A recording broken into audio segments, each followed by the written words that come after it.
This is the Truly NFL Draft Podcast. Well, we're here, first show of the podcast. I'm Daniel Garrett, and that's Mitch Wolfe. Mitch, how you doing? Doing good. Excited to be back with you, podcasting about draft prospects. Been a while. For a few years, been some interesting classes. I'm gonna try to. I should have pulled up my spreadsheet for last year. But I think we're looking at a pretty solid. I think really solid tackle class this year. Maybe not as strong in the interior, which I think last year people kind of like the interior class, if I remember correctly. So it'll be A interesting. lot of day two guys that they liked. Yeah, yeah, and a lot of guys, a lot of tackles that people were projecting inside to guard. Yeah. So it'll be interesting to see that kind of, I think, flip this year where the tackle class is really deep, especially on day three, and then, or sorry, day two, and then the interior class is just like, oof, I don't know. Yeah, I'm about the same way. I don't love this interior class. But well, let's get started here with our interior O line then. What since we're talking about it, let's go 10 through 6. I'll start us out. At 10, I don't think he's a 2026 guy. I think he's a 2027 guy. It's Najee Harris, guard out of Florida. He's fine. Just across the board, fine. Like that's where we're at in this class. I think he's a day three player if he came out this year, so I expect him to come back for 2 more years now. What was But the name he's a again? junior. Najee Harris. How is it spelled differently than the former Alabama running back? Oh, Knijeah. oh my God. Okay. I'm just gonna go to the Florida team because I thought you said Najee, and I'm like, what? That's not coming up when I look it up on PDF or PFF. So that's a pull, but I know It's you're a Florida pronounced the fan. same way. Right, that's the crazy part. Yeah. But I know you're a Florida fan, so I appreciate I also have a BC deep cut, but I don't think oh okay, I see. Kinesian. And it's just pronounced Najee, really. How about that? Yep. Okay. So Yeah. started I every mean, game last year, left yeah, guard. he Okay. was fine. He's Yeah. fine. He doesn't have any major weaknesses, but there's really not any strengths either. I don't really he's not a great athlete coming out. He was a three-star recruit because of limited athleticism as a center, Yeah. actually. Hmm. But he has positional versatility. He can play all three inside. I mean, he's pretty solid when it comes to zone blocking. Think he's an okay pass protector. It's just a solid player. My number 9 guy, this is where we get into some a little bit better players here. Logan Jones out of Iowa, the Hmm. center. Again, think he's a good zone blocker. He's fine. I don't really love much of this bottom end of the guard class and center class. 8, this is a guy I think is I'm probably going to be fairly low on compared to consensus. It's DJ Campbell out of Texas. He's my so I when I did my ranking of guys, I just did it like together. So he is of the 25 odd guys that I watch, he's last. And I just finished him today. Um, So maybe I'm not as low. I mean, I no. again, this is a day 3 grade. I'm Yeah, still same. Yeah, like this is a I had midday three grade for me. yeah. Good size for a guard, strong, has 2 years of starting experience. Although I guess this past year he like rotated at right guard. Um, but he's I guess the only returning starter on that line with everybody else going to the NFL. And I think he's powerful. I think his technique is so bad and he's lacking so much athleticism that he doesn't have the ability to translate that strength and power into quality blocking reps. Yeah, like anytime he's asked to climb, it's Oh, rough. nightmare, nightmare. And he has It's some good I will say he has some good pass blocking reps. yeah. In the conference it was weird. In the conference championship against Georgia, he was like a world better than he was the first time they played, which is interesting. But there were times when you see him just I think my biggest other problem is like he just gets shed at the point when the running back is coming behind him. He's getting shed as the running back's going by him, like all Oh the yeah. time. And I'm just like, we can't really work with that. And he's going to be a senior, so maybe it clicks, but I'm just not sure that he also has a bit of an issue with penalties, if I remember correctly. So Yeah, gonna I'm not the biggest fan either, but no, that's where I'm at with eight. Now I'm getting into my day two guys. Uh Manuel Pregnon. He's going to be at Oregon this year. yeah, I didn't get a Was at chance to watch USC. him. Yeah, I didn't get a chance to watch him, but I'm intrigued. Yeah, I mean, again, it's when you're looking at him, looking back at my notes, like I think he's a decent athlete, especially for someone that started out at Wyoming, if I remember correctly. I think he has Yep. good mobility. I think he has decent power. Um, I think his balance is pretty rough. Mm. Um, I think that's where he needs to get better, definitely. And that's a guy where I'll actually talk about his balance probably a little bit later. Um, but yeah, his balance is a little rough, but I like the rest of his game. I think he has, at least I think he can probably play all three interior spots. I mean, I don't think he's ever snapped before, but I think he has the athleticism to do it, um, which is a plus. And then Yeah, my no. number six guy is Josh Braun. Mhm. He'll be at Kentucky. He was at Arkansas. Just a good, powerful player. I think he's best in a gap scheme.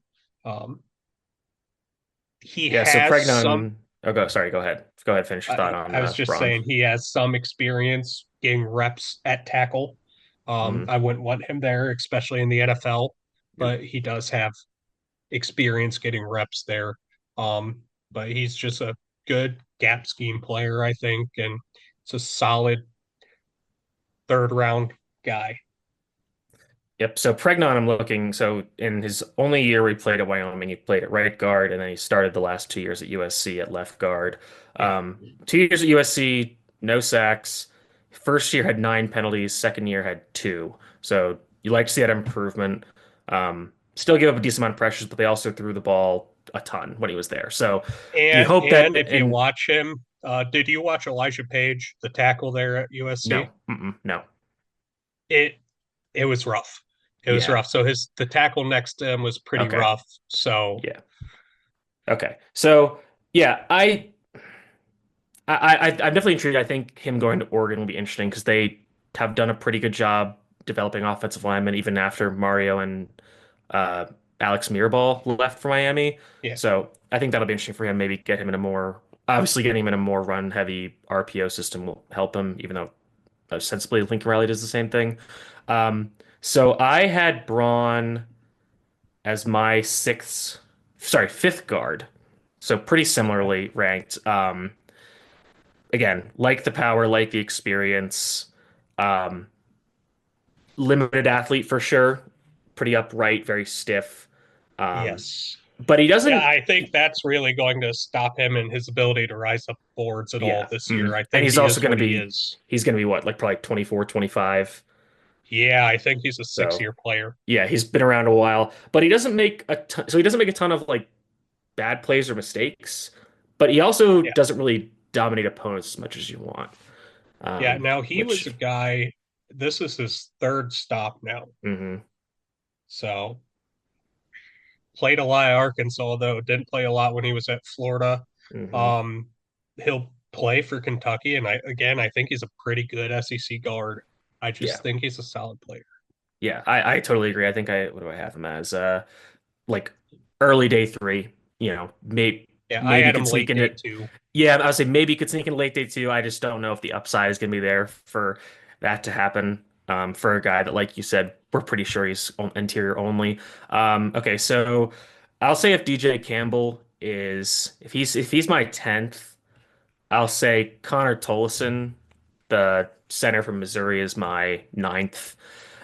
6'4", 295.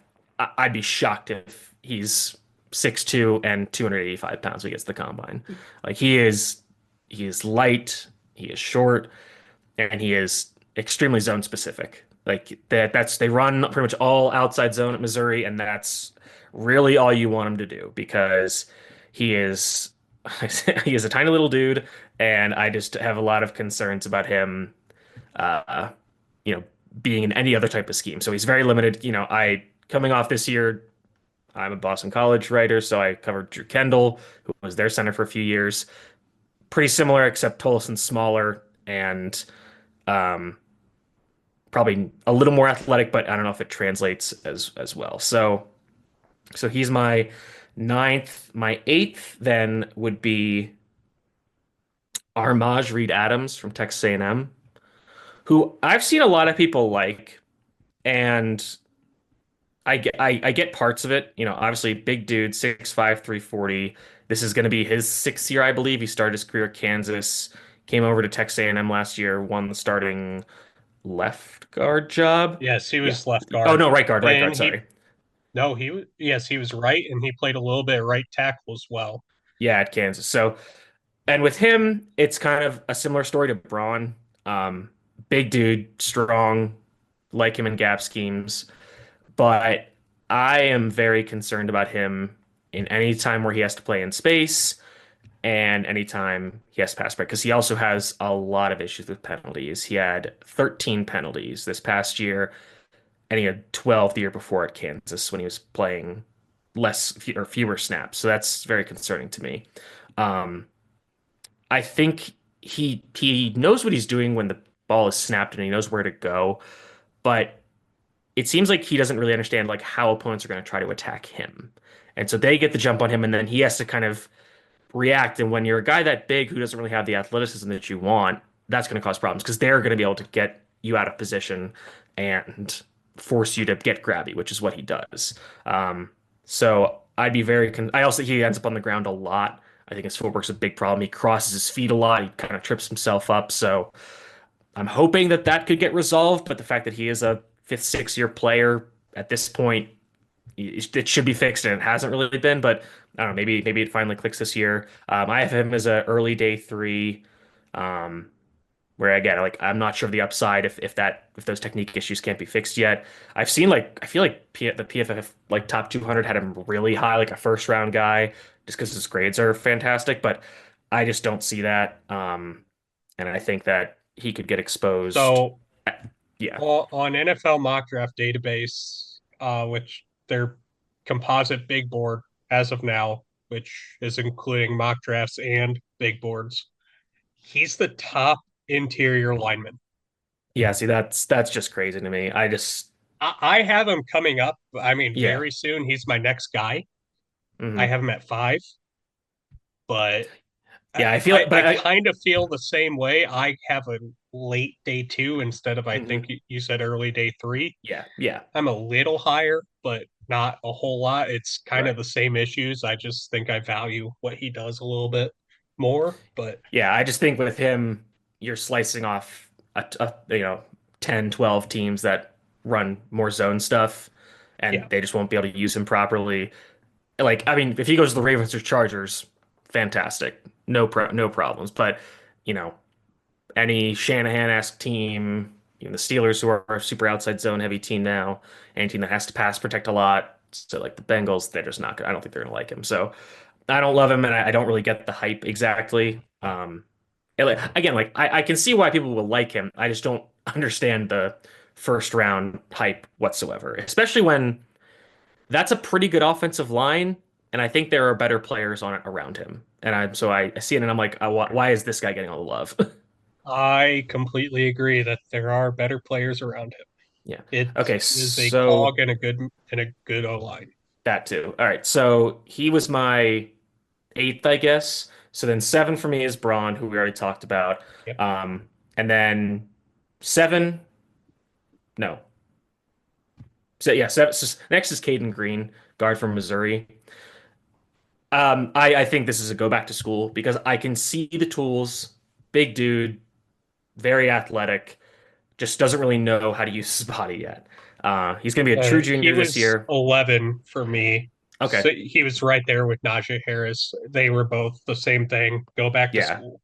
Yeah. So I totally get that. Like I have him as a it's I have him same grade as Braun, just they're very different players stylistically. Yeah. But I think just we got to let him cook for another year, let him marinate. It's just going to take some time just because he is kind of all over the place with his technique and knowing where to go in space, which they do a lot of at Missouri. So that's kind of a big problem. So if he was seven, Uh, then six for me would be Micah Morris, guard from Georgia. Liked him a decent bit. I know you didn't get to the Georgia guys. No. And he's Like I watched I watched enough to get a good thing on Ernest sure. Green and Yep. not any of the rest of them. Yeah. So he was rotating in with, I guess, Tate Ratledge and Dylan Fairchild for the last few years. Um, I'm going to throw two names at you, and I think you should know exactly who this guy is. Robert Jones and Deontay Brown. Yeah. Big, Okay. big Yeah, guard. I mean, Just a, I especially remember with Deontay hit. I didn't get his fall. Like I think if you're that, you're a you're going to be in the league. yeah. And at a certain point, like if you're in the fourth round and you think the guy's going to be like an 8, 10 year guy, even hmm if he's a backup, that's worth it in the fourth round. Yeah. I think, again, this is kind of the similar story with Braun and those guys. Like, big dude, 6'4", 330. Has played a decent bit the last 2 years, but hasn't locked down a starting gig, and just has really strong hands, very powerful player. Has been very reliable in pass protection. He doesn't get asked to do it a ton, but he's hasn't given up a sack in almost 500 career pass blocking reps. Has only two career penalties. So guy who might just get it, but the ceiling again isn't super high in terms of him developing into this great elite guard. But if he's there's a few of these guys, and I would say especially on the interior, if he's your fifth best offensive lineman, you're feeling very happy because you can probably scheme around him. You feel like he knows what he's doing. He plays the game well. So I like him a little bit like in that late day two range. Especially, and again, Was a bit he team specific. 56 for them?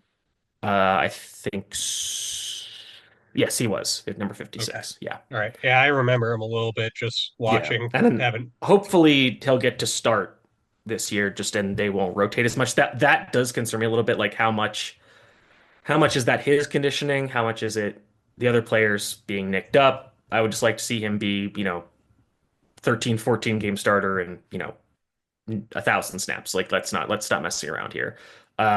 So he was six, and you said Armage was five, right? Yeah, he was 5 for me. Okay. Okay. Um, my fifth would be, I guess it's another tie. I have Tomas Rimac, formerly of West Virginia, now at Virginia Tech, and Bryce Foster, the center from Kansas. I did not watch either of those guys. Okay. Uh, Rimac, I'll do really quickly. Has as was their was West Virginia's left guard, played next to Wyatt Milam last year.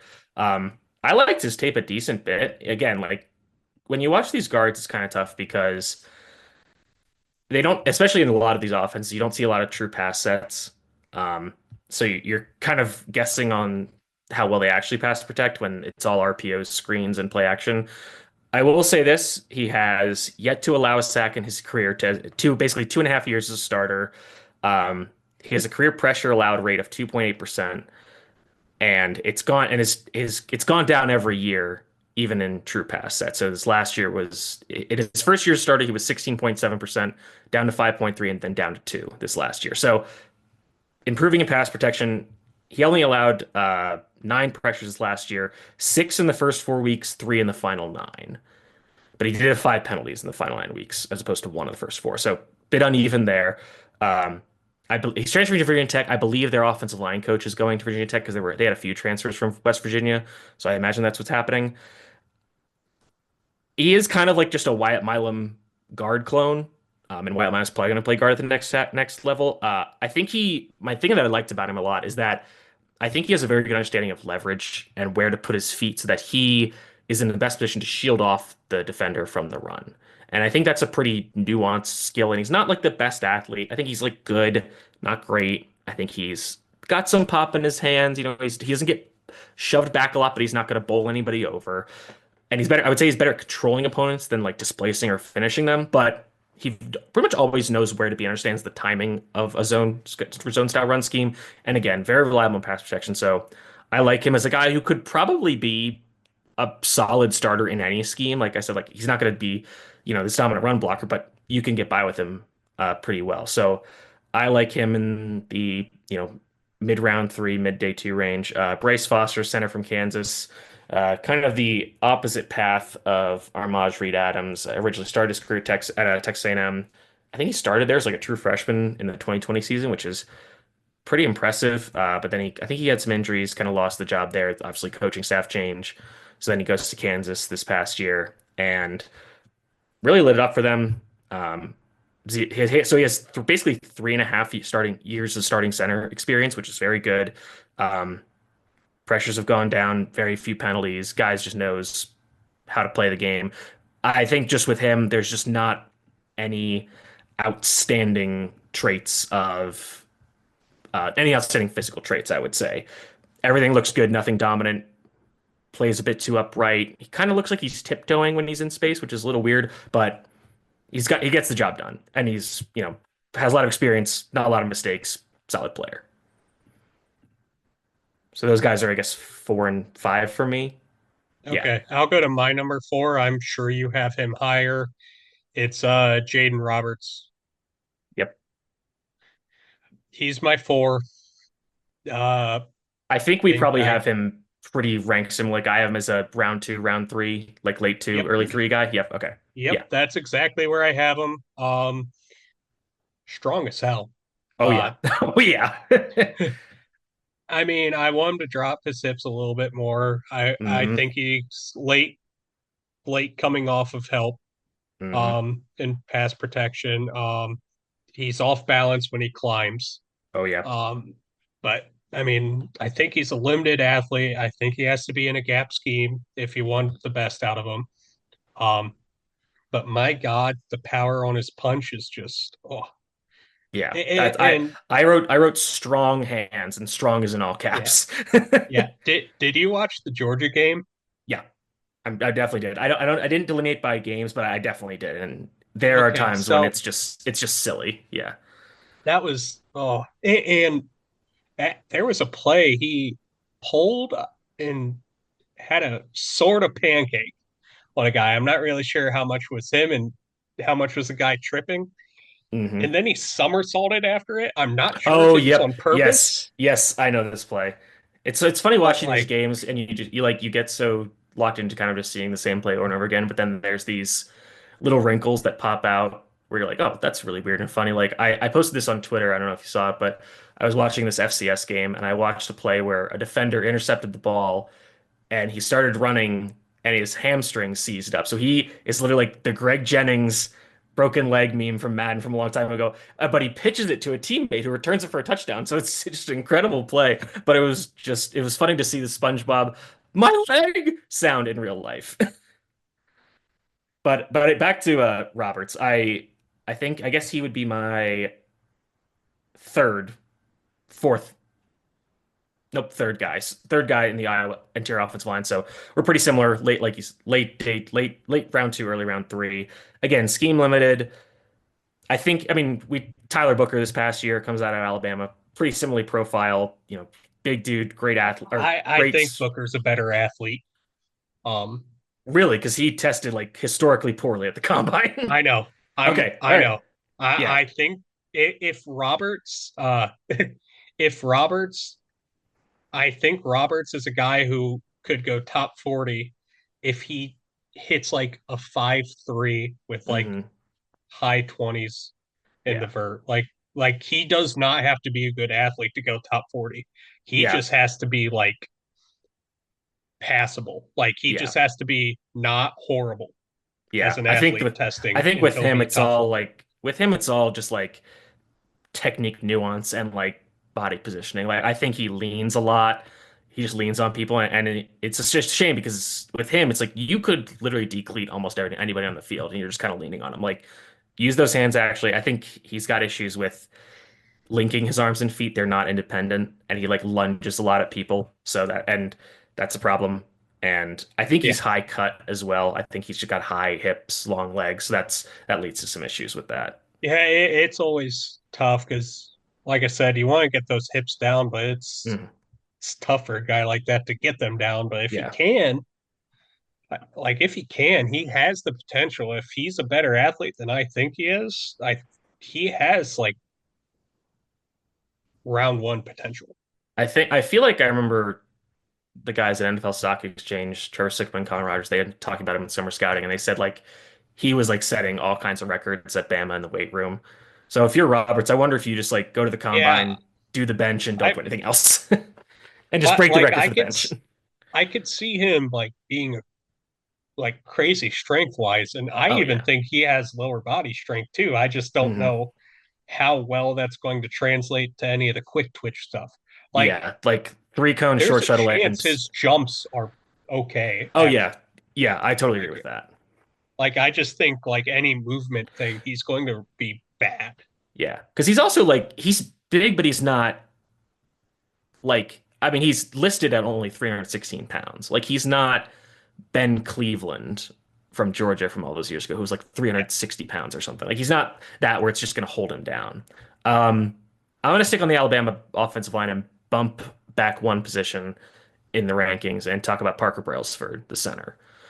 Okay, And I have him ahead okay, of Roberts. I and so have him one he's spot your ahead. two. Okay, all right. He's So my we're three.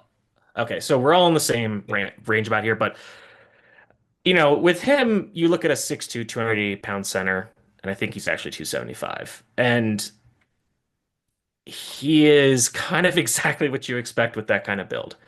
He looks really small. He moves pretty well. I described him as almost antsy.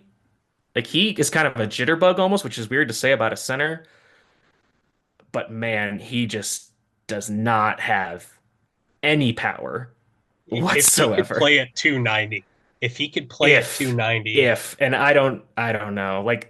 I what's he This listed at seems again? I think 275 and I rounded him up to 280. Yeah, that I mean I don't know It if might he's even be 280. 272. Yeah. And it's just like, Yeah, I just don't think that's, and with him, you see him, oh, wow, he covers all this ground. But even then, he needs to line up the opponent perfectly to block them. Um, and he's a really, he fights, he's working his tail off. He knows what he's doing, doesn't make mistakes. It's just when you're that small, you have to be incredibly strong, and he's not. And, I think you're betting on him to be Jason Kelsey. And that's a pretty big outlier. and I'll be interested to see this year. I thought he was in a great fit being smack between Roberts and Booker this year because they Yes. make up for his weaknesses. Hmm. And And that's what the Eagles did with Kelsey, honestly. Like he always had like he when he had like did they ever have Josh Sitton or am I imagining that? I know they had Evan Mathis. Maybe Sean Andrews was gone by then, but they've always, I mean, even just this past year, Landon Dickerson and Mekhi Becton, massive guards. So, and even like look at the Ravens, they kind of did the same thing with Tyler Linderbaum, who was an undersized center. So it can work, but that's what you need to do.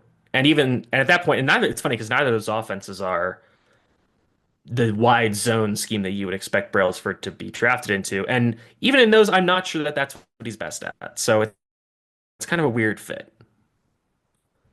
But I'm just thinking about it, like him playing against like Dexter Lawrence, Vita Vea, like it's gonna be a nightmare. So some divisions they yeah, may start to be like, no, we any can't have true him here. knows Yeah, it's going to be rough. it's gonna be a bad time. Um, okay, so then we talked about those guys. So who else is in your top range there? Is it just one I more have guy for two you, more. or okay, go ahead. Two. You didn't watch them. Chase Basantis. Okay. All right. Texas Okay. A&M right I guard? No, no, left I guard. He's left guard. yes, this is my I'm just calling a shot. I understand he's Okay. not going to be this high for everybody. The pop in his hands, the leg drive that he has, and the violence he plays with while having good athleticism, Hmm. the technique isn't there yet. This is Okay. a bet that as a junior, the technique will come. Hmm. Like his hands get super wide at times, Okay. and it gets scary, and his Yep. hands and feet aren't in sync a lot. Hmm. Is he But doing the when thing where they are, is he doing the thing where he kind of brings the hands from the outside and kind of just claps the outside of the shoulder pads? yeah, Ah, yep, jeez. I hate yeah, that. That's like I see it, I'm like, oh no, we're gonna be in for a rough time. it's rough. It's rough to look at right now, but Yeah. on the plays where he puts it together, Hmm. he has like top half of the first round ability. Yeah. that's where he's at when he puts it together. It's just will he put it together? Yeah. I mean, and It's he needs the consistency. I will say this, like, so he starts as a true freshman of right tackle for A&M. It's Yeah. bad. 31 pressures allowed, 4 sacks, 3 penalties. Next year bumps over to left guard, grades improve a ton, down to 10. Now, obviously, pressure's going to go down when you move inside the guard. Down to 10 And I pressures and one think he sack. does still struggle a bit with speed. I don't think hmm he's an elite athlete. I think he's a really good athlete with hmm extreme pop. Yeah. Okay. Like I think this is a guy, he's not, your top five pick at guard. He is a guy where if everything works, when you're hitting into the teens hmm and all your first round guys that you liked at positions of need and positions of value are gone, that's when you start to look at him in that Tyler Booker range. I think Okay. that's what his upside is. Okay. I think he's a better athlete than Booker is, though. I mean, But most I people think are. that's what's, yeah, yeah. But I think he's a good athlete for the position. And I think he has good pop. So I think he has a chance to be in that middle of the first round if he improves technically. Okay. So so that kind of is a good bridge for, I guess, the interior group because we've talked about a lot of like late day two, early day three guys. So that's good to see him there. So my next guy is a guy you already mentioned who was a lot lower for you, and that's Logan Jones, the center from Iowa. Yeah, yeah. So I'm interested to see what you will say about him. I gotta go find my notes. I have a lot of documents open here. Um, well, for me, and I mentioned it with a few of these guys, is I love to see guys who develop year to year. When you see a big jump, and I will say that PFF grades and everything, but I like when you look at a full season sample size and there's significant difference and there's a lot of snaps. I think there's usually some signal there. So I like to see that growth. Obviously, dude is at Iowa. He's a center. Like it's probably there's a floor there. I think we'll talk about Yeah, that with the tackle position with some of the guys, but very good athlete. They run a extremely outside zone heavy scheme, plays aggressively. I felt that he took it personally that opponents were even trying to defeat him, which I like. I think the wrestling background shows up a lot. I think he does obviously does get overwhelmed by size and strength, but at 6'3", 290, like you see more NFL centers be in that range as compared to Parker Brailsford, where that lack of size just really shows up for me. And for example, Jay Toya, the UCLA nose tackle, who's like 6'1", 340, gave him some problems. But I thought his hand usage was really good. I thought he really wanted to finish opponents into the ground, which you don't want your offensive line on the ground that much, but it seems intentional for him. And also, he's kind of cut blocking sometimes, so you can forgive it. And with how it's really incredible seeing him able to torque and latch onto people, given how light he is. Like, I think he does a much better job battling physically than Brailsford does. So I actually have Jones as a day two, as a round two guy. I think, and again, it is somewhat scheme specific, but again, I'm kind of just like, it's an Iowa center. I like what I see. I think it'll work. okay. And my top guy then is Jake Slaughter. Same. Yeah, I mean he's just a solid all around center. I don't think he's anything special. I don't really think he's a guy that goes top half the first round. I think he's if you need a center, maybe he can sneak into late round one, but probably early round two, I have him as a round more two. realistically. Yeah, Yeah. like I think he's a round two guy, but once you hit like 20 something, you might be out of first round guys. hmm And I could Yep. see him sneaking in there just because I think he's solid. Yeah. So for me with Slaughter, I thought he was best in combo blocks. I thought that was something he was excellent at. Again, knowing when to climb to the second level while still being effective, working with the teammate. Has really good hands in terms of the quickness, knowing where to locate them. Thought he was a good athlete, maybe not great, but still fine. Not a ton of mistakes. Plays a bit stronger than one would expect. He's not the biggest center, but he's still pretty strong. I thought that he reminded me a lot of, again, Drew Kendall, the Boston College center, but stronger than him. So more scheme diverse because I thought Kendall was pretty scheme specific, but I think Slaughter can kind of do everything you need. Might not be, an overwhelming presence in terms of power or athleticism, but probably a force multiplier on the offensive line because he's going to get everybody in the right place. He's not going to make a lot of mistakes himself, and just be a reliable presence. And this past 2 years ago when he first started, he allowed nine pressures, 2 sacks, 4 penalties. Next year when he played 225 more snaps, 80 more pass blocking reps, same amount of pressures allowed, only allowed 1 sack and only 3 penalties. So improved the next year. In my notes, LSU gave him some issues, but they have a pretty talented defensive line. Um, and same with Tennessee. Again, they were able to do the hockey lines thing where they just have a bunch Yeah, of they dudes. just rotate through fresh guys all game. Yeah, so I get that. And yeah, so I like him. I think that he should have another solid year. And he's on the interior. He's pretty comfortably my interior offensive lineman one. Um, Not sure I'd be on the first round train, but again, like you said, if the board falls a certain way and there's not a lot of guys left in a playoff team, the bottom of the first round needs a center. I totally get it. Yeah, yeah, that's about where I am. Like, I think he's a borderline top 40 guy, and if you're in the top 40, there's a chance. It's not like I think he's probably in the 40s for me. Yeah, I could see When we're that. done, when we're all said and done with this, but that guy can rise up the boards 20 spots pretty easily. Yep. Um, so let's transition over to the tackles now then. So I think this is a lot better group. Oh yeah. I think I really liked my. I didn't even watch a whole lot of guys. Like there were a lot of guys I wanted to watch that I didn't get to watch, and I still hmm like my top 12. Same. Yeah, I would say every guy I have in my top 14 of guys I watched, I'd be comfortable taking in the first 3 rounds at least. And most of them, I'm like, I'd be comfortable starting them pretty early on. Or these are guys where I'm saying, I think they can take a big jump this year and rise up my rankings a lot. Like I think Yeah, there is a world I have where, a couple of those in here where it's again the same thing, not as much as I did with the Santas, but kind of that same. yeah, This like is there, I a would say like if 10 of these guys ended up playing well enough, they could all be at least second round picks. Like it is a pretty loaded class. So the guys have a lot of different ages. Like we have some guys who played a ton of football, been around a while, and then a few guys who are like entering their second year as a starter, which is interesting. But yeah. I a few think guys, there's a few guys that I didn't get to just because I kind of like I need to see them play this year would be Isaiah World, the Nevada transfer to Oregon, who a lot of people like, and I'm just like I'm gonna wait until he plays at Oregon. Let's see how that goes. Then we can talk.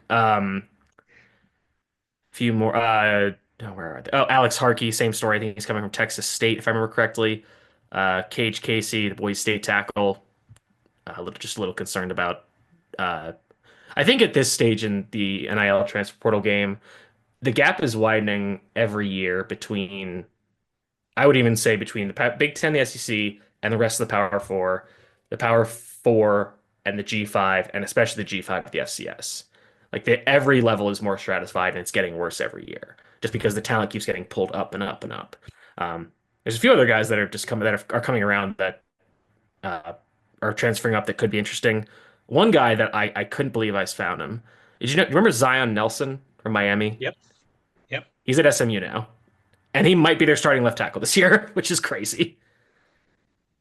Because that like he had like first round hype in what 2021, yeah. 2022 maybe? Yeah. I think it one of And those years. I know and it he's had was a when he his junior year. I know there was yeah. a lot of people that liked him Yeah, he during the just has summer. a really rough medical history. So guys like that, I just need let's see how they do and then I'll watch them and we'll wait for that to happen. Now, two of the guys you mentioned, I did get a chance to get my eyes on them, so I watched y- both Casey and World. okay, talk to me. So if we're starting at 10, that's Casey for me. Okay. I have him at 10. Uh, I think there's guys with higher upside than him below him. Uh, like, you know, uh, what's Notre Dame's? Emil Wagner. Yeah, I think Emil definitely has a lot better upside. I kind of think Casey is fine.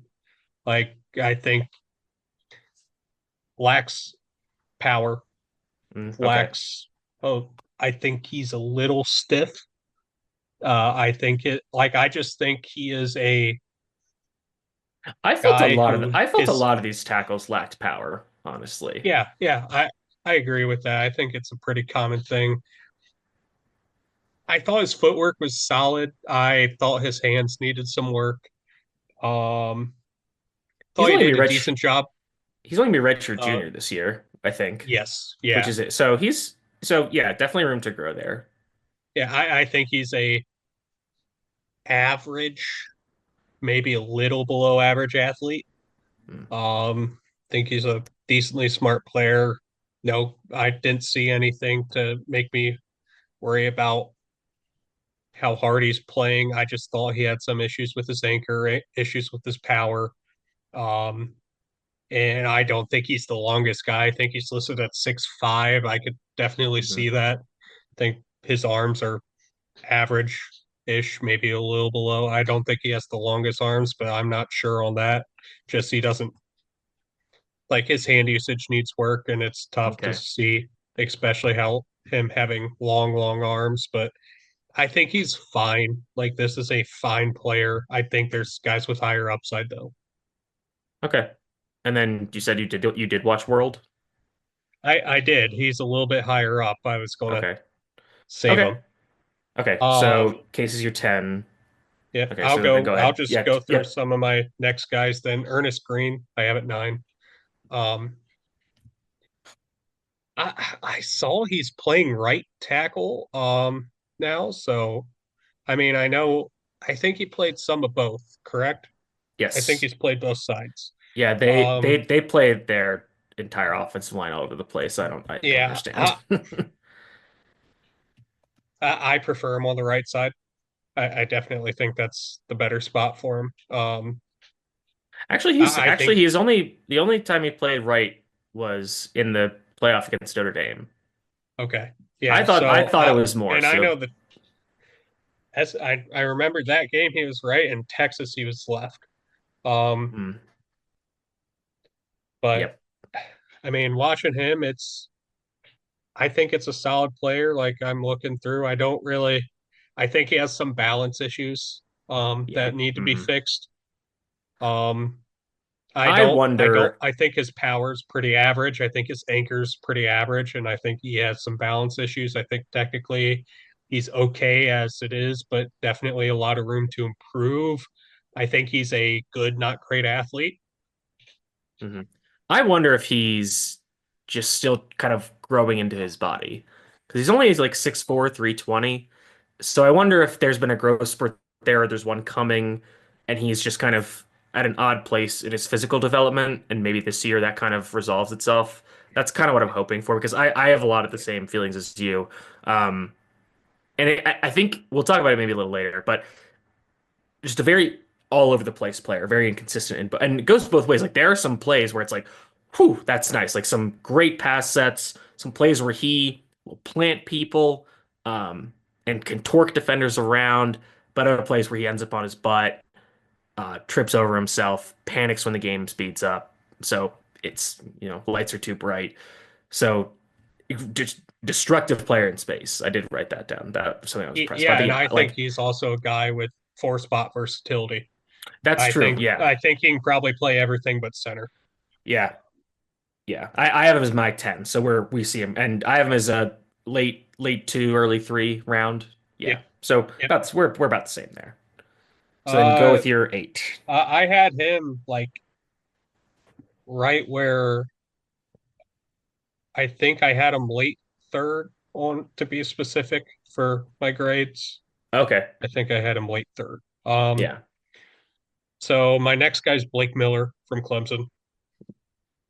he is my 8 as well. Yeah, I I don't love him. I know there's a lot of hype around him. I just I had him and Ernest Green with the same grade. Um, they're 1 point different from me, so they're pretty okay, similar. Yeah, like, but yeah, but I'll say I he's want a to save him for senior. later. Yeah, or Like you go ahead. I want to save him for later for me. okay, yeah, I don't know. I don't love him. I think he's okay. I think he's another guy with anchor issues. Hmm. Hmm. Um, my next guy, number 8, I'm at number 7, is Drew Shelton. This is a guy I haven't really seen in a lot of lists here very high. Um, I, there's people I know that have Nolan Rucci, their right tackle, Okay. like borderline top 10, but they don't have him nearly that high. And I like him. This is kind of me calling a shot. I think he's a solid player. I Hmm. don't think he's special anywhere. Okay. I, I I just think this is a guy where he is a low end starter to a swing tackle. I think Okay. we'll get a little bit to him uh, later.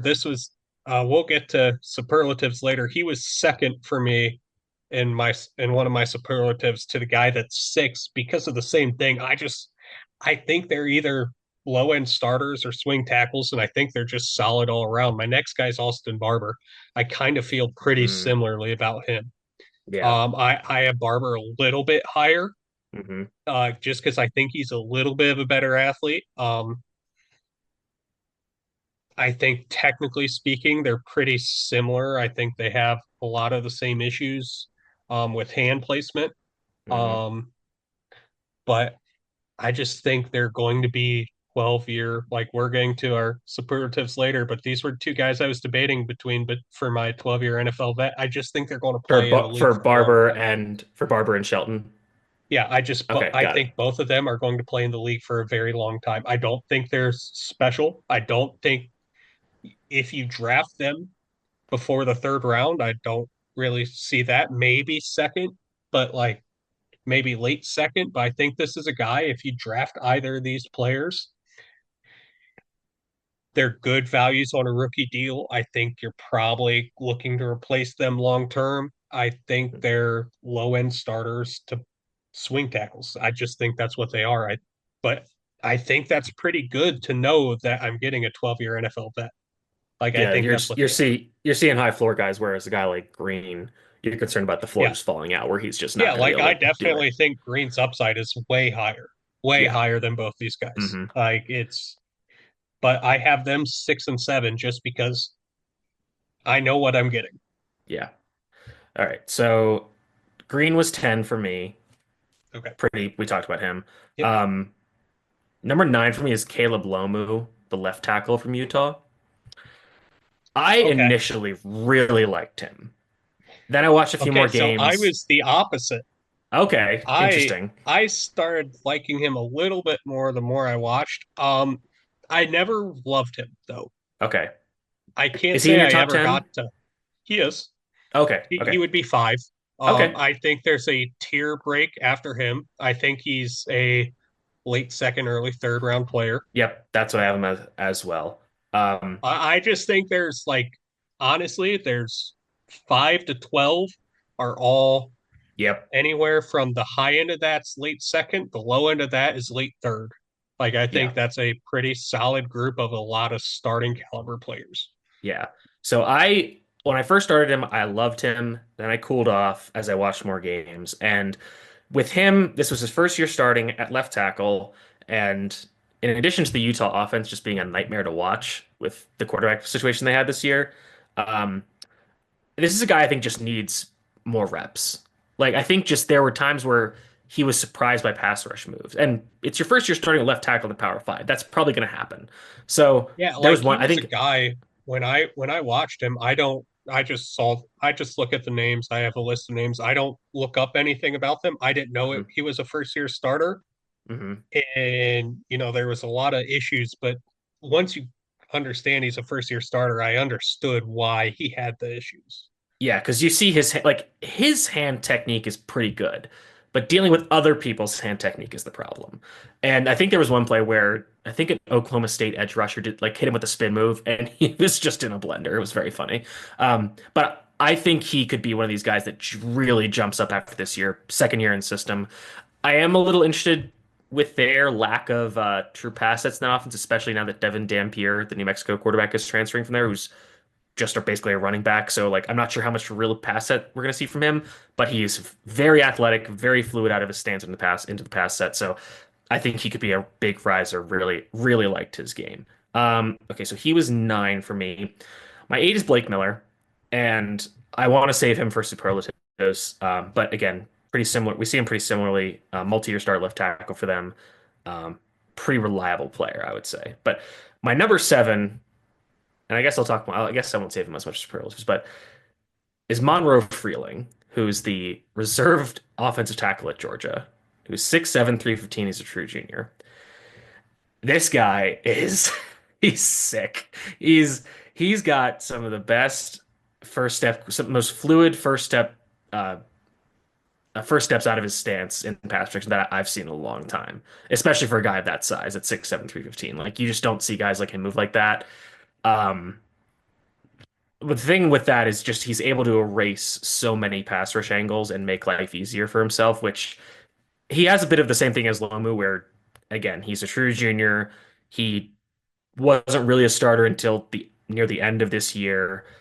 Um, More nuanced pass rushers gave him issues, obviously, but all the tools are there. The size, the length, the athleticism, the strength. He's got some technique issues, like, and I think again, this is a reps thing. Just needs more reps. His footwork kind of is all like he has a weird thing where when he's playing a right tackle, his inside leg, which is his left leg, he keeps it almost straight throughout the rep, but he's able to get so much distance with it and like move around pretty. It's I don't know what's going on there. And it looks more normal as a left tackle. So I think you said they're going to play Green at right, so if they play Freeling at left. That maybe that's why. That's some of what I've read being reported, but Okay, who knows? It's yeah, Georgia. right. So with him, I think we see these guys occasionally where they have like weird pass sets, and some coaches want to fix them. Some are like, it works for you. Like I think Joe Thomas was that way, where people said his pass set is kind of weird, but he obviously was like the best left tackle in the NFL for a decade and a half.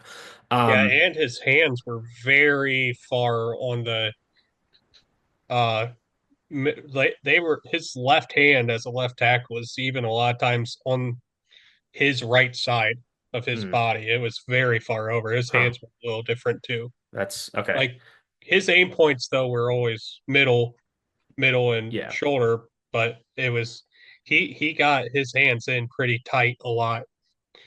So Yeah. he was a weird one and with short arms too. So that's Yeah. always the one you don't want to Yeah. really comp people Yeah. to See hit. with Freeling, like again, at 6'7", I think he's got crazy long arms. Like I don't think any of that's gonna be a problem. Like it's all there. So a year of development, a year getting more reps, hopefully just playing at left tackle, not having to worry about flipping sides or coming in middle of the game.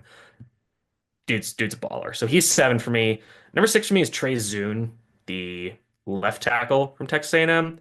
Um, and he's in the same tier as you're saying, where it's like solid starter. Don't know how great he's going to be. But him and Austin Barber, they're 5 and 6. Barber 5, Zune 6, and they're same grade for me. Zune is 6'7", 320. Barber 6'6", 314. They're both redshirt seniors. Um, Zune strong, like is everything. Just again, like maybe not necessarily any dominant traits. I have everything I have for him is solid or good.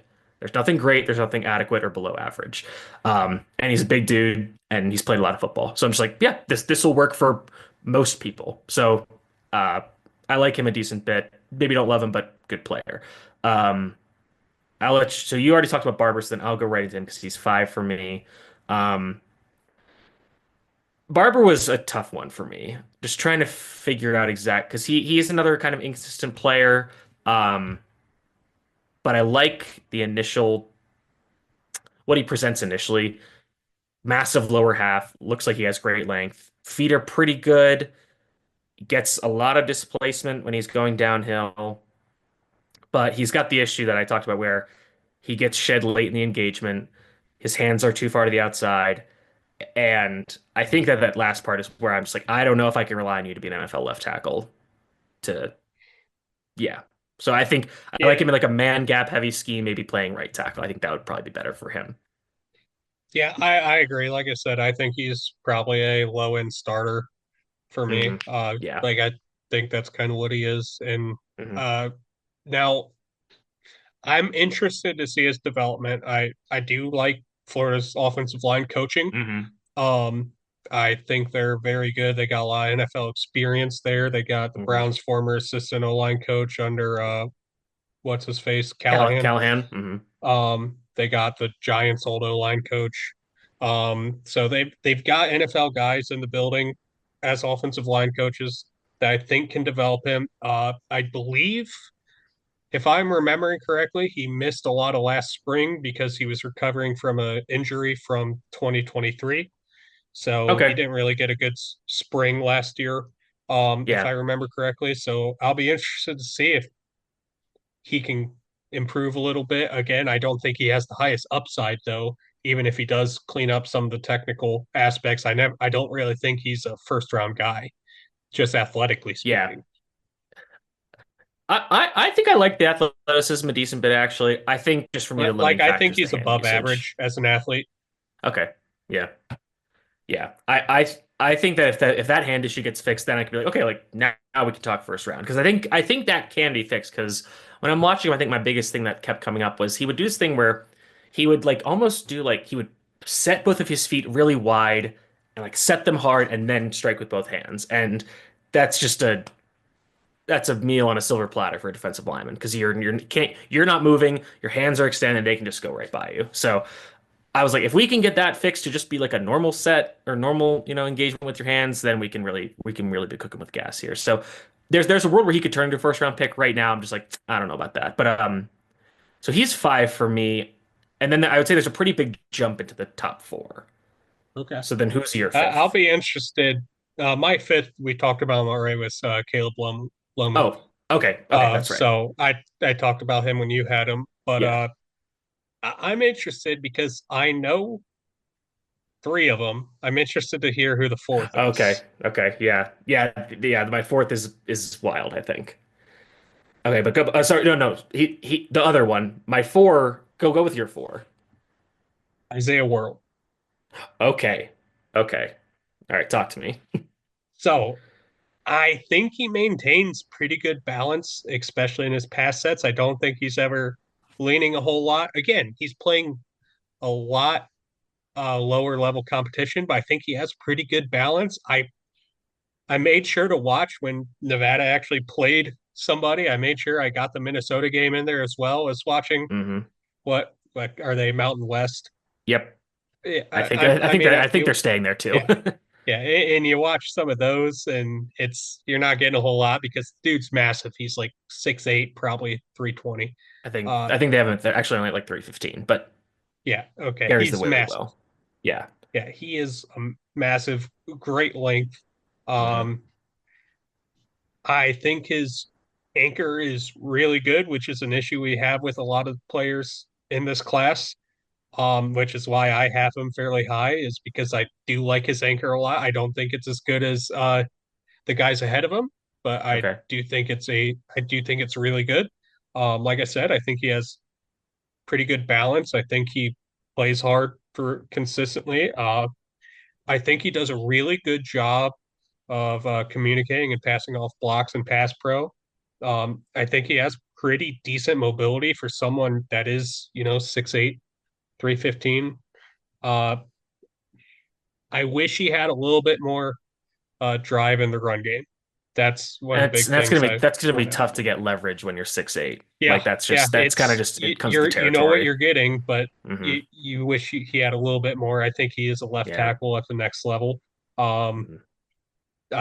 I don't think he's going to be great in the run game. Like I don't think he has Hmm. great drive. He does an okay job of climbing, but I he doesn't really move people all that well in the run game. But I mean, you're getting something that you don't really see in this class, which is that 6'8" length with long arms, and you're getting good anchor, Yeah.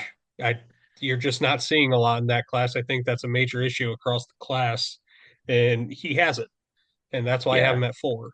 Yeah. I'll I be think interested to see him at Oregon. Yeah, I was just gonna say like I guess I didn't watch him because I'm just like I'm not super jazzed about watching G5 tape even when they were playing Power 5 team. Yeah. Um, so I'll wait for the Oregon tape. We'll see how it goes. Looking at his PFF profile, he does have a lot of the improvement things that I like to see. Like so, his first year's start, he played mostly right tackle. Terrible grades, allowed 38 pressures, 11 sacks, 16 penalties. The next year, pretty big jump in the grades. They're still like mediocre, but down from 38 pressures to 34, with more pass rush reps and down from 11 sacks to 2. Still 16 penalties. This past year, grades jump up to solid, down to 15 pressures, 1 sack, and 8 penalties. So seeing that progression, growth, you know, understanding the game better. His pass line grade is incredible, but again, I'm a little gonna take that with a bit of a grain of salt. And still the issues with the penalties I'm a little concerned It's not about. like he's playing a whole lot of great teams. Now, Right. I liked him. I think Minnesota's an actual for Oh their yeah. level of a team. It's a good team to Mhm. watch. And SMU had some real pass rushers, like so they played them week 0. So that's legit. He played Boise, like they have some guys. So Yeah. and Oregon State, they're kind of half Power Five. But yeah, I'll get to him when the season's over and we'll see how it goes. But so my next guy would be Spencer Fano, the other Utah tackle, who I another kind of head scratcher for me, where his grades on PFF are absolutely insanely good, especially run blocking, which I'm a little skeptical of. I'm not sure that they should be as good as they're listed at, but he is kind of just the same player as Lomu. But he started as a true freshman at right tackle, didn't go well, or sorry, left tackle, didn't go well, bumped over to right tackle this past year, and he was great. Um, really impressive athlete. Keeps opponents like his ability to sustain blocks and finish them is incredible. I don't think it's weird because he doesn't seem overly strong in terms of his ability to drive people off the ball. He's only like 6'6", 305, so he's not huge. Yeah, But I thought he was pretty light. I have him at 2. okay, So I do like him a little bit more, but I'll talk about him while you're talking about him too. And I see the same thing with him being light, and I didn't love the run game as much yeah, either. I don't really I thought he was a better pass blocker at times. I like his upside as a pass blocker, I should say more. yes, yeah. Like Yeah, like it he has like a 92 grade in run blocking, and which I'm just like I don't really see that like, but again like he does like we talked about the issue of guys letting defenders shed them at the point of attack when the running back's coming, and that almost never happens to him, and so that is yeah, pretty impressive. I think I will say like again he's not that big, but if you look at him compared to Lomu, you definitely see like he's got a thicker lower half, and I think he just carries the weight well, or just has a lot of muscle underneath him, so. I think he is another guy kind of like Lomu where could take a big step up, um, and has all the athletic traits you could want for a guy to play right tackle, especially. Like I wonder if he did move if he had to go back to left tackle, I think he would have been still been better this year. So it's interesting I that think of all dichotomy the of those guys I two. watched, I think Fanu might is probably the best athlete I would of agree the with that. tackles I watched. Um, Not adjusting for size. Yes, correct. Yeah, Not okay, adjusting yeah, for but size because just pure for sure. I think there the only other is one I my would, top guy is definitely yeah, size adjusted, yeah. my top athlete. The only other one I would say would maybe be Emil Wagner, the Notre Dame tackle we talked about, but he's like 293 pounds and he's skinny as hell. So yeah, he's going to be a great athlete. Okay, so you said he was 4 for me, he was 2 for you, or was he Yep, 3 for you? 2. Okay, all right. So then my 3 is Caden Proctor from Bama. He's my 3 as well. Okay, cool. I'm glad we're aligned on this. Obviously, huge dude has been playing there for a while, 6'7", 360. I'm worried that he is too heavy and it shows up late in games when he runs out of Yep, stamina. Yep. yep. Like I think you definitely see it his technique wane in later in games. And that's concerning to me. Yeah, it especially any time he had to move, Hmm. if he was climbing, it Oh yeah. just it just died when you got into the second half, his ability to climb. And Yeah. even in the first half when he was doing it, he wasn't really getting there all that fast because of Yep. how big he is. But he was at least early in the games, he was arriving with force when he got there, and that force kind of died off the Yeah. longer it went in the game. Yeah. I think he's pretty again for being 6'7", 360, gets out of his stance pretty fluidly and quickly, but just the longer he has to go in space is concerning. And obviously like he's 3 for both of us, so he's got good stuff. Like he has all the strength you could want for a guy who's 6'7", 360. Like that is all Yep. there. Like the hands, the power, all of that. Again, like pretty good at covering ground for that size. moves people out of the way, buries them. That's all there. But I did think when I was watching him, I was like, almost. And actually, wait, was this for? Actually, that's somebody else. That's the other. I've mixed up somebody else. I'm going to talk about that later. But I do like him. Just I want to see him maybe get down to 340 and then see the technique be consistent throughout the game. Yeah, I thought he was a good athlete, not a great athlete for his size. Sure. Yeah. If you're size adjusting it, I think he's a good athlete, Yeah. but it's not even at that size. He's not Evan Neal as an No. athlete. So Yep. he has I think he has room to slim down a little bit and still maintain that strength. And I thought he got off of balance a lot when he was Hmm. anytime he had to reach, Yeah. anytime he had to move, his balance just waned a lot. That, but kind of, and this goes back to the power thing. Like, what if he does get you locked up? It's Oh over. yeah, Like yeah, it's done. I am a little worried about him without having a guy like Jalen Milroe, a quarterback. In terms of, I feel like teams were contain rushing, like they weren't going after, like going balls to the wall, get after the quarterback. So that kind of helped him a little bit. If they have a less mobile quarterback this year, how is that going to change and how will that affect him? So that's something he is a guy that I'm going to be watching very closely this year because I think it could go a lot of different ways for him. But yeah. I still And think we don't even know who the quarterback's going to be. exactly. So But I still think he's first round talent. Like, would be yeah, very comfortable with pretty much any team taking him. Um, yeah. so I don't have him or World. I don't have them as like top 10 kind of guys. no, mm-mm, no. But I think if you're in the first round, if you're in that Marius Mims range, Oh yeah, uh, like I think once you're in the teens, I think I'm fine with it. Maybe even at 10, just because it's a important position to get a left tackle if you're yeah, in need of it. So, yeah. but I wouldn't be taking him like And with in the him, I Joe think Alt you're range. yeah. But I think and with him, I think you're getting him pretty young, so you feel like you could slim him down, get him up to speed with stuff. Um, so he was your three. He's both of our Yep. threes. Your two is Fano, right? Yes, Okay, so then I'll do my two, and this is the surprise. It's Caleb Tiernan from Northwestern. I didn't watch him. Okay, so he's World Tiernan, same thing. This this guy, and we'll talk about him a little more in superlatives, but 6'7", 330. He's all of it. It's tough with like it's again like you kind of get in these stereotypes with the offensive line, but it's just like he's a Northwestern tackle. He knows what he's doing. He just never looks out of place or like makes mistakes. The only time I was like, this was a bad play, Josiah Stewart from Michigan, the speedy edge rusher they had, gave him some issues to the edge and got him at the corner. But big, strong, sustains his blocks really well, very, very patient. Like just always seems under control. Um, I think he's gonna be How's redshirt this senior anchor this year. compare to Proctor? I think more reliable, but Okay. and again able to do it at 30 pounds less, which I find impressive. What did you say I his weight was? 330. 330? Yeah, and I've Proctor 360. So yeah, Okay. Yeah. and I also see the plays where he can just decleat people into the ground, which is great.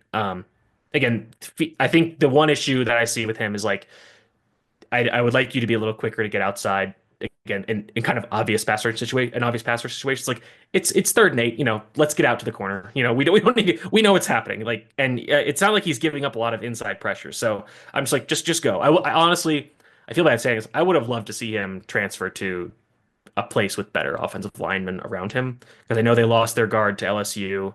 I think they brought in somebody from South Dakota State because one of their coaches came over. Um, but I think he's from Michigan, so I'd love to see him like go to Michigan or go to a bigger school where he's not going to be the guy. And honestly, teams are probably just going to avoid him. Like he's not going to see, they're going to go after everybody else. Like they're just going to be like, all right, left tackle, we're not going to bother with that. But every trade I have for him is at least good. The Okay. few that Yeah. are I very mean, good. that So sounds I love him. Just think the world of him. Okay, so then I think we're probably gonna have the same guy at one, but yeah, I just I talked about would Tiernan. hope. So yeah, so then you go I ahead would with hope. you go ahead with one. Francis Malagnoa is Yep. my number one guy. I assume he's yours. Yes, he is. Good Oh length, boy. good length. Uh, I think he's a very good communicator. Does a great job passing off and pass protection. I think he has. great athleticism. I think his balance is probably the best in this class, Hmm. especially given, he is a bigger guy. Hmm. Um, I think his hands are pretty good, actually, considering he Hmm. is just a junior this upcoming year. I think technically this is this is a guy I don't really see the weakness. I completely agree. I love his Like game. this is a I don't know right now he's worse than all was, but he has a whole Sure. year to get better. Like he is like if I'm going back over the last how many years, I don't really see outside of all the guy that I'm just dying to put ahead of him. Like So the comp I had, and he's not this level of athlete, so this might be racist, but it was Penei Sewell. oh no, I can see that. Yeah, I had Penne a little bit higher. I had him even above all. yeah. Um, but And I think Penei that was super young, right? Like I think yeah, I would imagine Mauigoa he is a was more he normal was age. 20 coming out, I Yeah, it was something crazy believe. like that. But I mean, Malik Noah is everything you can ask for out of a tackle. I think he can play left if you asked him to. But I mean, I they mean I feel like haven't. I can't see why they wouldn't ask him to this year. I don't think they have somebody who is over there. They They had the guy have rotating with Rivers, right? But I don't think he was anything special. no, and they have a guy who is a five-star Samson Okunlola in that same class. Oh But yeah. I don't even know if he's going to start. No, I think they said that. I remember seeing something that was kind of a miss by them. I okay, but with this was the point I was going to make about Proctor, but I got them mixed up. But it's Mao Noah thing. He reminds me of like a video game boss that has like a power that drains you of your stamina, where like you're fighting and he like hits something and then this field goes up and like all your stamina's gone, so you can't like power attack or whatever. Because guys will get to him and he'll just shut them down so quickly, and they just can't get out of his grasp. They can't do anything. And again, this guy's young. He's gonna be a true junior. 2 year starting at right tackle. His brother was just, I think his brother was drafted, right? Francisco, the linebacker. I think it was late round to It the was Jets, I late, I think. think. Yeah. I liked him though. And again, like athletic family, it's hard to go wrong with Samoan linemen. It just is what it is. So with him, it's kind of a similar thing to Tiernan as a just he's just a little smaller, but he's younger, and his like one flaw is like we need you to get out to the corner. Like, and sometimes speed guys are gonna get you, but and you're only a junior, so that could be fixed. Now, I do think some of that though might have been on Cam just Mm, not having the true, most consistent drop true. downs. That's also that is very So true. That's very fair. now again, he's going to deal with Carson Beck, so it's not going to get better. It's going to get worse with less Yeah, athleticism. But yeah. I think we should get into our superlatives here. Mitch, why don't you start us out with the first superlative? So I'm gonna do my plant the flag guy that I'm just going all in on, and it's Monroe Freeling, the tackle from Georgia that I talked about. I like the athleticism at that size. I'm just like, wow, this guy is really, really special. Again, I think just needs more reps, getting used to how guys are going to try to attack him. But just a really, really special player. Ideally, him playing at left tackle means he won't have to do that weird pass set that I talked about. But he's the guy that I'm going all in on that I like. And again, he hasn't played a ton or hasn't really started that much, but I just think this guy's gonna be a dude, and I think he could. I think it's very likely that he becomes a first round pick after this year. For me, we talked about him earlier. It's Chase Basantis. Hmm. Uh, this is an upside swing. I Yep. understand that. I know that this is a. I see a few traits that I love, and I see a few traits that really need some work. And I'm just going to hope that since a lot of what needs work technically is on the technical side of things, I'm hoping that that A&M staff.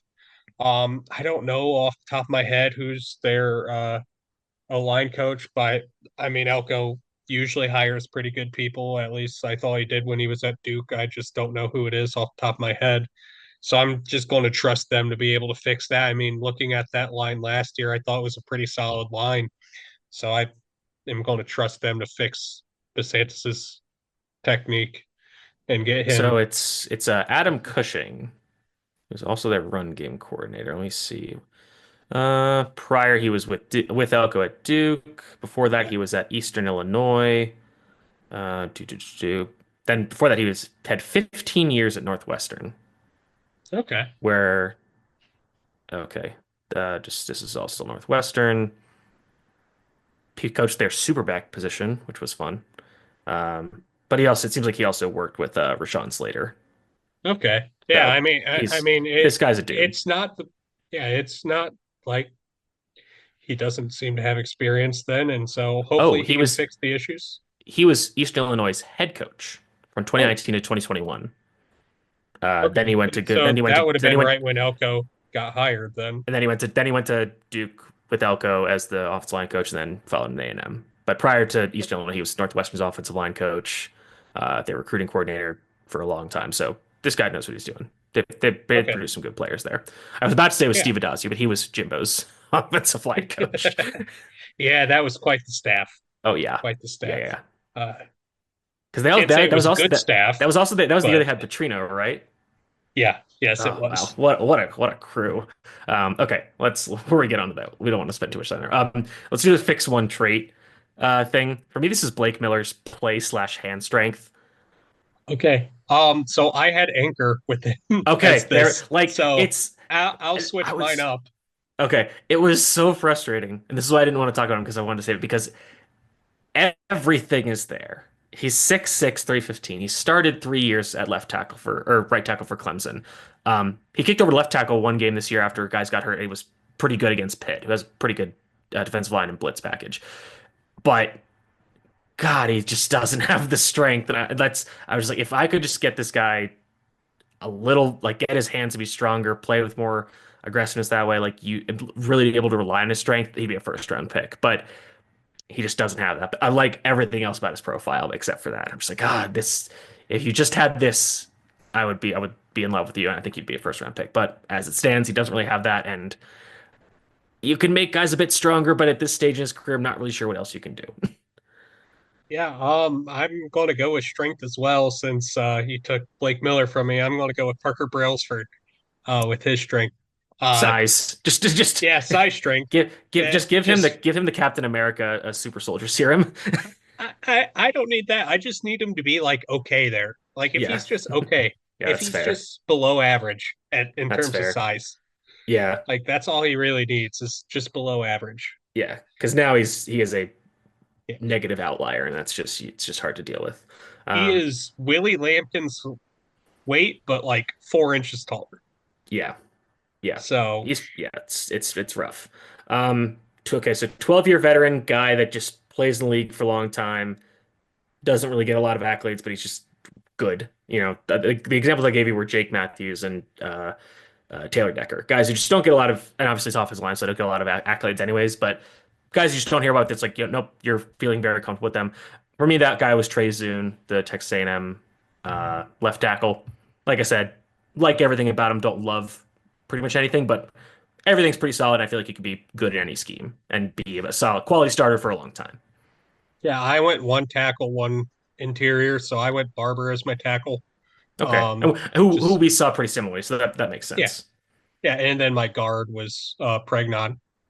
Okay. I just think solid player, like nothing Yeah. special there, If I but had to pick a guy I on the think he'll be a long interior, time starter. that would probably be Bryce Foster for me on the interior, just 'cause I kind Yeah, of feel the same way. Again, like nothing, maybe Thomas Remark, but again, like nothing super special, but feel pretty good about everything. Okay, next one, boom bust. Um, this is the next one kind of have a bit of an overlap. I'll give my hot take and say that Caden Proctor's the boom bust, okay. just because like I don't know about how I don't again the conditioning I'm concerned about, how much the technique uh, saps late in the game. The transfer to Iowa for a semester was a weird thing for me. Like, and I know Yeah, that I was don't really want to very get on guys odd. for transferring like all the time, but I'm just like I don't know about that. So that was a little that kind of rubbed me the wrong way, even though I'm not a Bama fan or an Iowa fan. I was just like, I don't know, this is a little weird. So he'd be my boom bust guy. For me, my boom bust guy is Caleb. Lomu. Okay, yep, that's fair.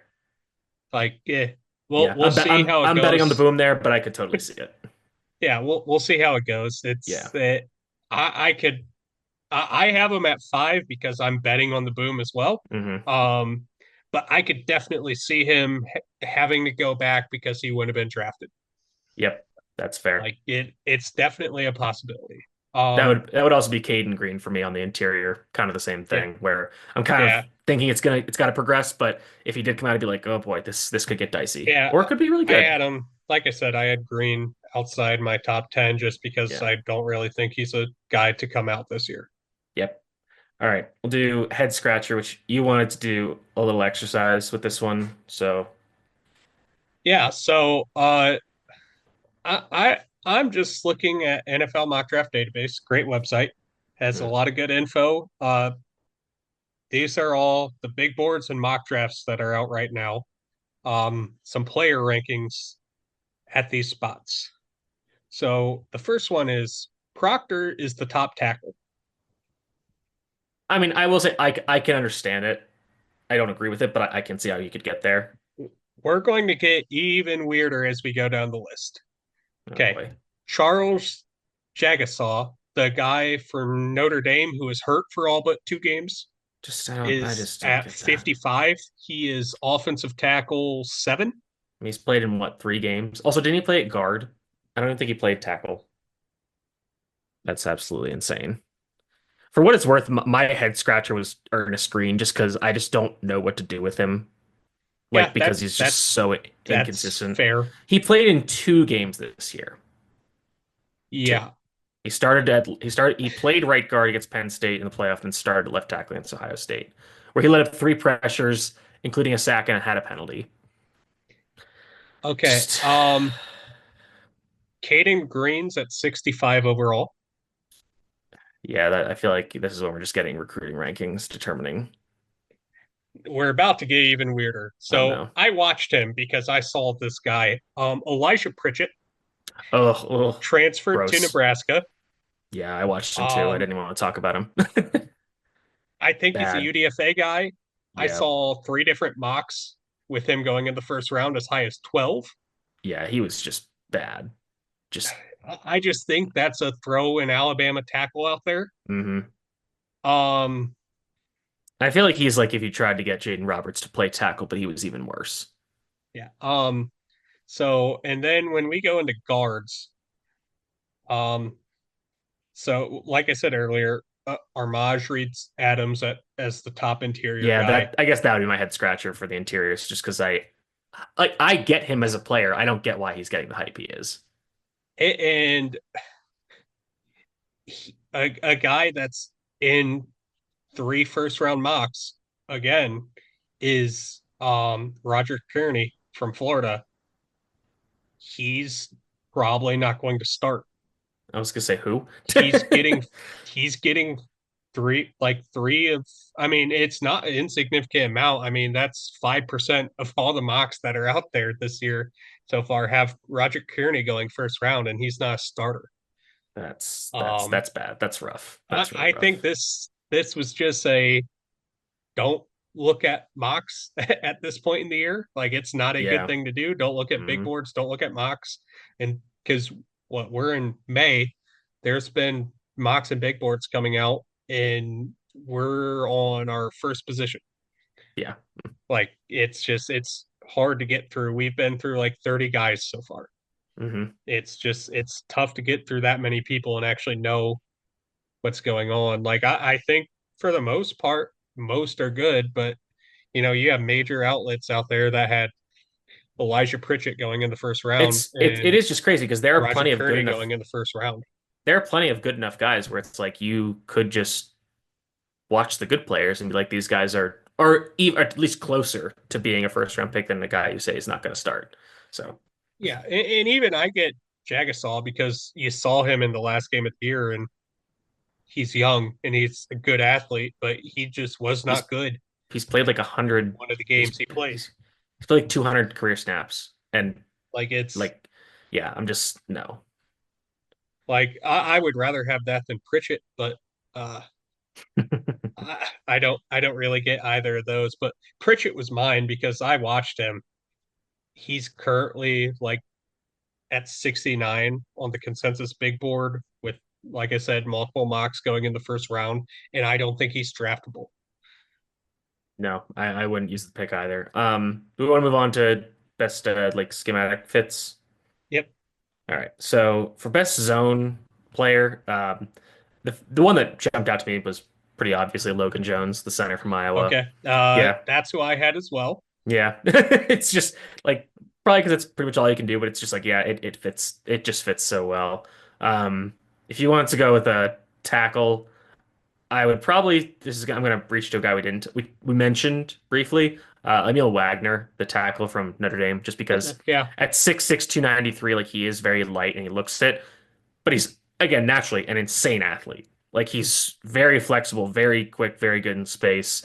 I'm hoping they can put 15, 20 pounds on him and he can be more stout. But I have him as a late round three pick right now. Where it's like I Yep. would draft him earlier and much more confidently than a lot of the guys that went in that range this past year. Like even I would have drafted him ahead of Anthony Belton. I would have drafted him ahead of Charles Grant, the offensive tackle from William Mary, who was a super athlete that people liked. I would have even drafted him probably ahead of Ariante Ursary, just because I think the ceiling's a lot higher. Yeah, I think he has a lot of ways to go to be an NFL starter still, but I mean, At he's a least he first started, year unlike starter. Jagasa. Yeah, yeah, first year starter though. And that was the thing. I was surprised he was down really low. Like he was off, like I think he was something like, yeah, like I think he was around like offensive tackle like 20 I will say on the this. consensus board. But In the games towards the end of the year, Penn State, Ohio State, playing NFL guys, he did have issues. Like, oh, but again, especially Abdul that Carter. Ohio State game. Oh, Oh I was yeah, saying Abdul Abdul Carter and too. Abdul Yeah. Carter with one arm gave him absolute hell. But yeah, even like Jack Sawyer gave him a lot of issues, and I was just like, well, again, you're first year starting. I'm willing to give you a little bit of grace. And again, like you're betting, I think the tape was still pretty good. I can't remember Oh, who it was, but Emil Wagner wasn't the worst one I watched against Abdul Carter. So I mean, oh, here's like actually one that really worried me was Ashton Gelati from Louisville gave Wagner lots of issues, which I didn't uh, watch the Louisville Gil- game, I mean, so Galati, like this sawed-off, powerful rush, like that's just like that's kryptonite for a guy like Wagner. But again, like I think there's a lot of room to grow there, like kind of like we talked about with the Utah tackles. All right, let's do best man gap scheme. Honestly, you give me any A&M lineman in a man gap scheme, I'm like, all right, we're good. okay. I said the same for Bama, Yeah. except for Okay, Brailsford. that's fair. That's fair. That's fair. That works too. Non-Brailsford, Bama. Yeah, That yeah. left I side would. and the Yeah, right side were both. Well, Pritchett wasn't right. when he True. was there last year. He wasn't a great fit for Yeah. man Yeah, if I had to pick one, gap yeah, scheme. But Roberts makes a ton of sense. But really, any of the A&M guys was like, yeah, you put them in a Ravens Chargers scheme, I feel good. Austin Barber was another one that I kind of thought of. I thought would be interesting yeah, there. yeah, I can see that. And then best pass blocker. Why don't you go ahead? Well, I didn't want to. I this one I felt bad because the two guys that I wrote down were just the best at each position. I Oh, just wrote Malik okay, Noah and Slaughter. that's I fair. just like I'm just like those are the best guys. I felt bad for doing it. Like if I had to go for a lower end guy, So mine was Lomu, okay. Okay, yeah, I can see just that. I mean, because. if I had to go for a lower end guy, I already had him as my boom bust. Yeah, So, yeah, uh, yeah, that's fair. I think Lomu, like, I think his best plays are among the best in the class, but then his worst are pretty bad. And again, like with him, it's just like get this guy more reps so he knows what he's going to see, and then I think it'll be good. I will. I'm going to make my obligatory honorable mention for a Boston College prospect in this draft class, and it's Jude Bowery, their left tackle, who when we were putting together this outline, we were saying, okay, what do these superlatives actually mean? And you kind of said something like, when we're talking about best in terms of scheme? Are we looking for the best difference or just the best overall? And I said a little bit both. For Bowery, it's the case of the gap between pass blocking and run blocking.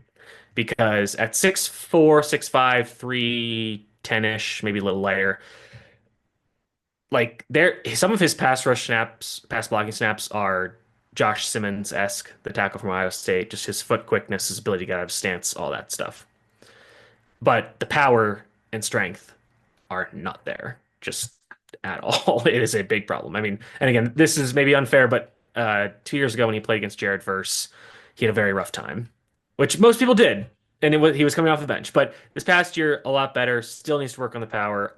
I know Dane Brugler, the Athletic, had him in the first round mock. That's a bit rich for me, but and also he has a lot of injury issues or history, so that's concerning. But if he does stay healthy and he does get a little stronger, then I think we could be really cooking with something here for Jude Bowery.